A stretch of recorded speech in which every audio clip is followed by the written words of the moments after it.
What's up, guys? MrGimms back again for another GimmsRant. Hope everyone's feeling alright today.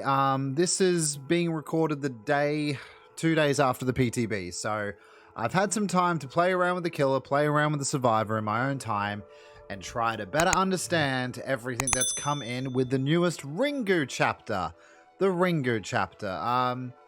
Yeah, there's a couple of things I want to talk about. Obviously, it has the new survivor and killer. Yauchi Asakawa. I hate saying these names because I always feel like I'm butchering them. But he's the new survivor. We'll talk about the perks in a second. We'll get into detail with that.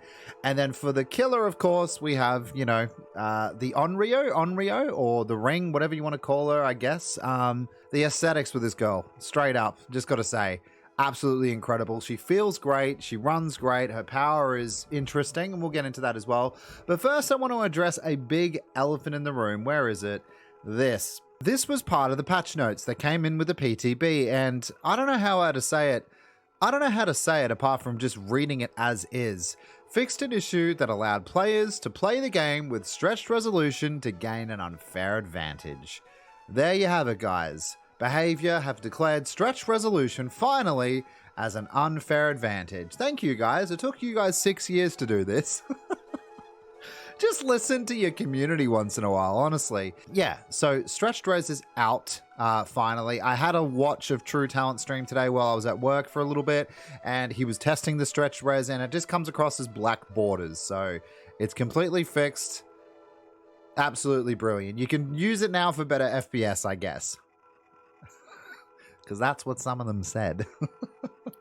But it's gone. That is the first thing that I will just say 100% is absolutely awesome. Thank God it's finally gone. Why it took this long? Who knows? But it's gone, and that's that. Let's be happy for it. I want to first go into the killer's perks. There's a lot to cover here, and on first glance, I thought these were pretty shit. I'm not going to lie. I didn't really see any value in any of them, but I've now used them for a fair bit, and I still don't really see a lot of value, but there's something to be said about them. Let's go through them quickly.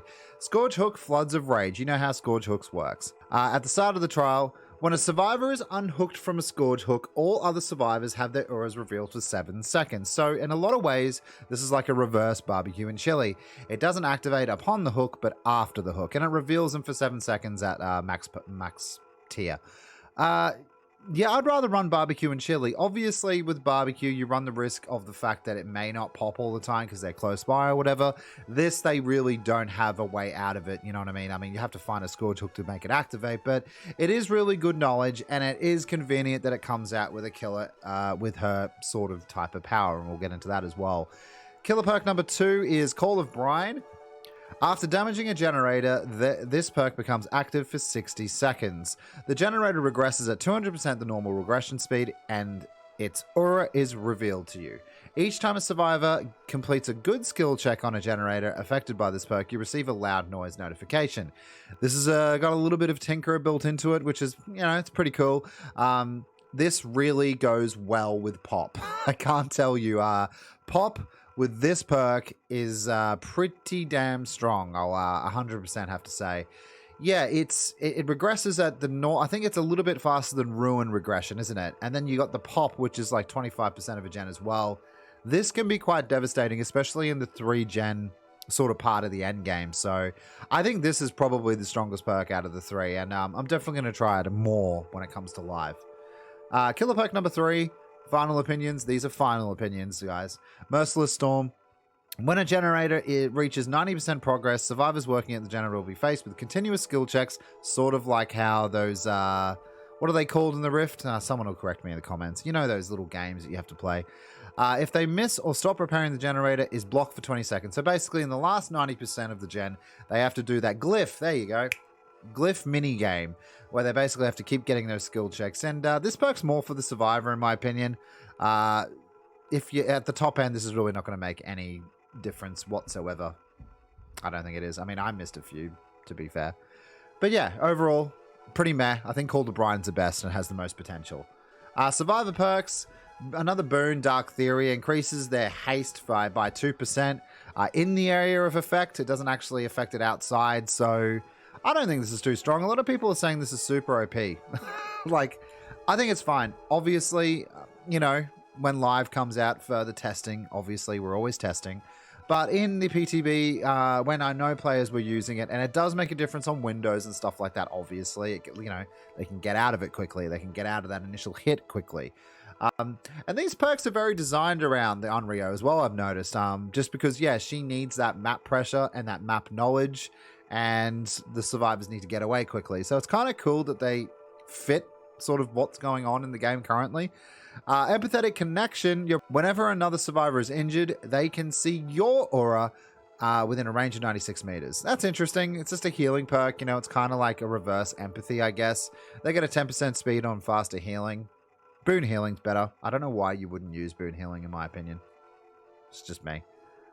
Parental guidance. After stunning the killer by any means, your scratch marks, pools of blood, and grunts of pain are hidden for 10 seconds. I think this is a pretty good perk, but you still need to stun the killer, which is like a pretty big deal. That's not going to happen all the time. It's not a super massive normal occurrence. Most kills will try to dodge a hit on a pallet at high level play. I know I keep talking about that, but that's just where I am in the game currently. I think it could be cool. It's pretty cool. You get hidden for a while. It might be all right. I haven't really tested it too much myself completely. But the survivor and killer perks, I'd say, will be a bit on par with each other. There seems to be a little bit of sort of strong-ish, medium-ish stuff. And the killer side as well seems very, like, it seems very balanced, I guess. And, you know, very safe is what I'll say.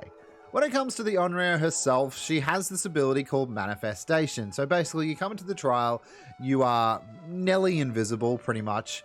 And then you have to manifest and become, you know, a whole object, I guess. And then you can start smacking said survivors. She does have a TV element to her where she can teleport to TVs. And if you teleport in a TV next to a survivor, they start getting this sort of, I think it's condemned meter.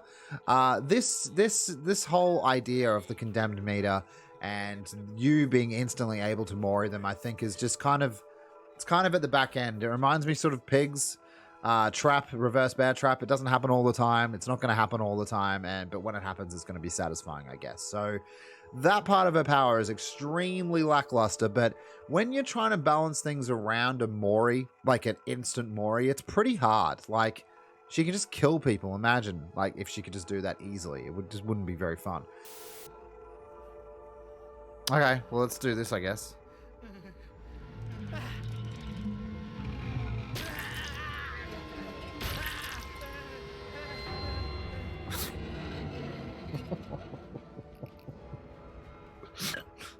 Okay. So, you know, I don't really understand the TV, you know, the VCR and all that crap. I don't understand the counterplay with that. Pretty much right now, as the meta sticks for the PTB, survivors just shouldn't touch the TVs, and then they won't have any risk of, you know, being condemned or whatever. The other thing with that is she can come out of nowhere, de-manifested, and she can slap people. And that brings me into the way you play her. I'm pretty sure, by watching a lot of other people as well and playing more games myself, she is a hit and run killer. She is not dedicating to chases because she is an M1 killer at the end of the day. But that teleportation to, you know, really well put TV sets as well. Like, they've actually put her TV sets in nice places. They're always near a gen. They're always within arm's reach. And she does get a boost outside of when she, you know, teleports to the next TV. I'm getting sick of saying TV. So she is a lot like Wraith in that regard, out of invisibility. So there's a lot going on with her. She's very hybridish. But I think she could be, if I was to guess, I would put her in BC-ish, because she has some pretty good add-ons as well, which help her boost that speed, which she really does become like a Wraith at that point. And yeah, there's just a bunch of stuff that I think she is good at. And for most of it, I've had a really good time with her. I don't expect S-tier killers every single time they release something. I think the artist was really strong. Some people were disagreeing with me on the stream yesterday, which was weird, or the other day. But yeah, I think she has potential, and I think if you get really good with her, she does have a lot of potential, possibly. I don't know. I'm a little bit on the fence about this one. She does have a fair bit of loop as well, because of her sort of zoning in and out all the time of reality and going into like the other plane or whatever.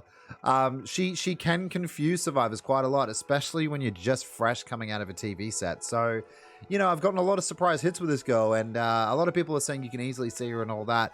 Time will tell, I guess, especially at, again, I'm sorry to mention it, top level. Survivors will learn these things. But I was getting a lot of smacks. I was having a lot of good matches with her. So time will tell.